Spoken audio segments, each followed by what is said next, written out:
পেনশনে বড়সড় চমক, ১,০০০ টাকা থেকে ১,০০,০০০ ৭,৫০০ টাকা। সত্যি কি এমন হতে চলেছে? কোটি কোটি পেনশনভোগীর জন্য কি খুলে যাচ্ছে ভাগ্যের নতুন দরজা? মোদী সরকারের এই বড় সিদ্ধান্তে কি বদলে যাবে আপনার ভবিষ্যৎ? আজকের এই ভিডিওতে আমরা জানবো এই নতুন আপডেট আসলে কি, কারা পাবেন এই বাড়তি টাকা, কবে থেকে চালু হতে পারে এই সুবিধা, আর আপনার এই পেনশনে কতটা প্রভাব পড়বে। ভিডিওটি শেষ পর্যন্ত দেখুন, কারণ এই খবরটা আপনার বা আপনার পরিবারের জন্য খুবই গুরুত্বপূর্ণ হতে পারে। বর্তমান আকাশছোঁয়া মূল্যবৃদ্ধির বাজারে ১,০০০ টাকায় সংসার চালানো তো দূর, দৈনন্দিন হাত খরচ মেটানোই অসম্ভব।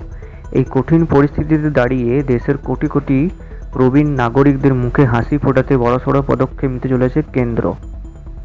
এমপ্লয়িজ পেনশন স্কিমের অধীনে থাকা ন্যূনতম পেনশনের পরিমাণ এক ধাক্কায় কয়েক গুণ বাড়িয়ে দেওয়ার জোরালো সম্ভাবনা তৈরি হয়েছে। ৭,৫০০ টাকা হতে পারে ন্যূনতম পেনশন। সূত্রের খবর, দীর্ঘদিন ধরে বিভিন্ন লেবার ইউনিয়ন এবং পেনশনভোগী সংগঠনগুলোর ন্যূনতম পেনশন ১,০০০ টাকা থেকে বাড়িয়ে ৭,৫০০ টাকা করার দাবি জানিয়ে এসেছিল। মুদ্রাস্ফীতির কথা মাথায় রেখে সংসদীয় স্থায়ী কমিটি এই প্রস্তাবে ইতিবাচক সায় দিয়েছে। বর্তমানে এই প্রস্তাবটি সরকারের বিবেচনাধীন।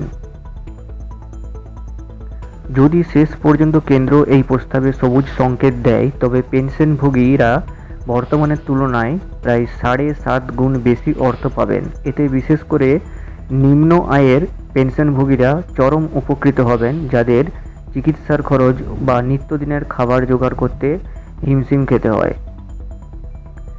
পিএফ অ্যাকাউন্টে এটিএম ও ইউপিআই সুবিধা পেনশন বৃদ্ধির পাশাপাশি এমপ্লয়িজ প্রভিডেন্ট ফান্ড অর্গানাইজেশন তাদের ডিজিটাল পরিকাঠামোয় আমূল বদল এনেছে। এবার থেকে পিএফ এর টাকা তোলার জন্য আর দীর্ঘ অপেক্ষা বা জটিল আবেদন করতে হবে না।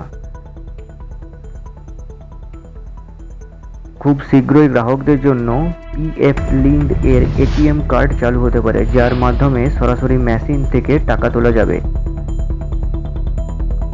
ইউপিআই পরিষেবা, এখন যেমন আমরা ফোনপে বা গুগল পের মাধ্যমে টাকা লেনদেন করি, ঠিক তেমনই পিএফ অ্যাকাউন্ট থেকে ইউপিআই এর মাধ্যমে টাকা তোলার প্রযুক্তি নিয়ে কাজ করছে সরকার।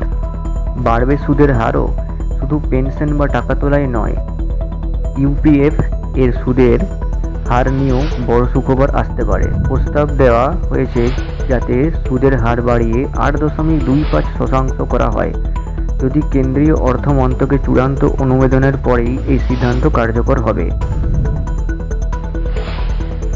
বিশেষজ্ঞদের মতে এই পরিবর্তনগুলো কার্যকর হলে সাধারণ চাকুরিজীবী ও অবসরপ্রাপ্ত ব্যক্তিদের আর্থিক সুরক্ষা অনেকটাই নিশ্চিত হবে। বিশেষ করে ইপিএস 95 এর আওতায়ভুক্ত গ্রাহকদের জন্য এটি বছরের সেরা উপহার হতে পারে।